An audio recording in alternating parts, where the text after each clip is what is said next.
In the rural outskirts of Shiloh, Tennessee, where cotton fields bleed into dense pine woods, stood the old Grayson house, abandoned since the 1940s. In March 2019, Emma Tate, a 29-year-old photographer, bought it cheap, drawn to its decayed charm for her art project on Forgotten Places. The house was a husk of warped wood and cracked plaster, air thick with mildew. Locals at the diner warned, "Grayson's never left. Something lingers." Emma, a skeptic with a camera and a stubborn streak, brushed it off, her heart set on capturing beauty in ruin. With her cat Juniper, she moved in, shooting peeling wallpaper, shattered windows, and a tarnished mirror upstairs, its frame carved with spiraling runes that seemed to writhe in dim light. The first night, Juniper hissed at the mirror. Fur spiked like needles. A whisper drifted from the glass, soft and feminine. "Emma, look closer."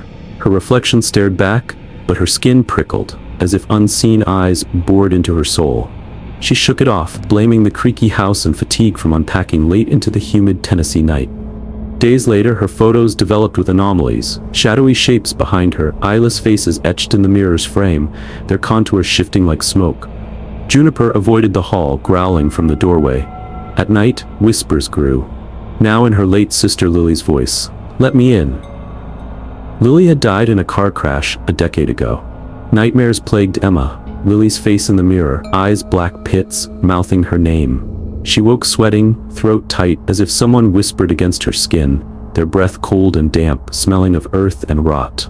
By day 5, Emma felt heavy, thoughts fogged like Shiloh's morning mist.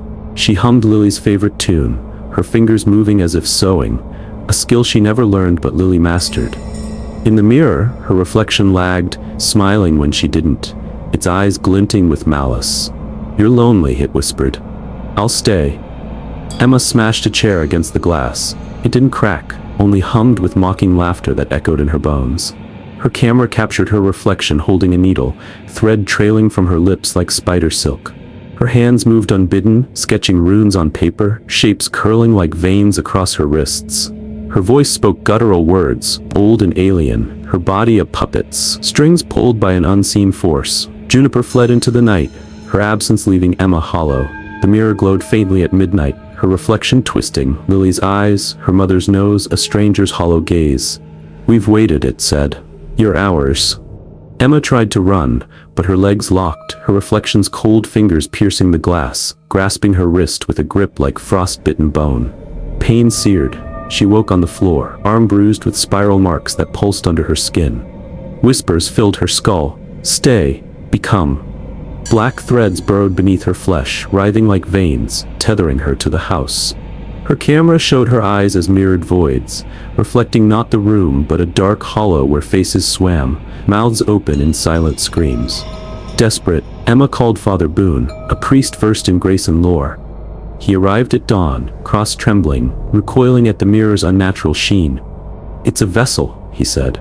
"Grayson's bound spirits with forbidden rites, blood pacts to a watcher older than the land." His prayers faltered as the mirror pulsed, shadows spilling like ink, coiling around Emma's ankles. Her voice, not hers, laughed, her hands lunging for Boone's throat with unnatural strength. Holy water made the glass scream, a sound like shattering bone, but it held fast. The air thickened, the house groaning as if alive, floorboards splintering under roots that weren't there before. Emma's body carved runes into the walls, fingers bleeding, blood seeping into the wood like an offering. Shadows wrapped her, Grayson faces grinning eyelessly, their forms woven from dust and despair. She fought, clutching memories of Lily, her laugh, her sunflower tattoo, their childhood summers, to stay anchored. Her skin burned where threads twisted, weaving her into the house's decay. The mirror's glow intensified, reflecting trapped faces, mouths moving silently, begging release. Boone burned sage, smashing the mirror's frame with a crowbar. It shattered, shards cutting Emma's arms, each reflecting different faces, Grayson kin, eyes scratched out, frozen in torment. The whispers faded, but threads pulsed beneath her skin, a lingering tether. She fled with Boone, the house collapsing, dust rising like a dying breath. In Shiloh, Emma found a journal in the rubble, Grayson writings from 1890, detailing a pact with a watcher in the glass, sealed with sacrifices of blood and soul. Names were etched to trap spirits, their essence woven into the mirror's runes, feeding an entity that hungered for more. Emma's locket, Lily's gift, held a tiny rune, glowing faintly, as if still bound to the pact. She burned it, the flames spitting shadows that whispered her name. She moved to Memphis, avoiding mirrors, but her skin itched, threads stirring at night, tracing runes beneath her flesh. The Grayson land lies barren, shards buried in the soil, glinting under moonlight. Locals hear voices from glass calling names in the dark.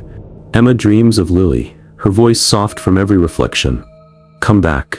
Her shadow lags, smiling when she doesn't, the threads tightening as if the watcher never let go.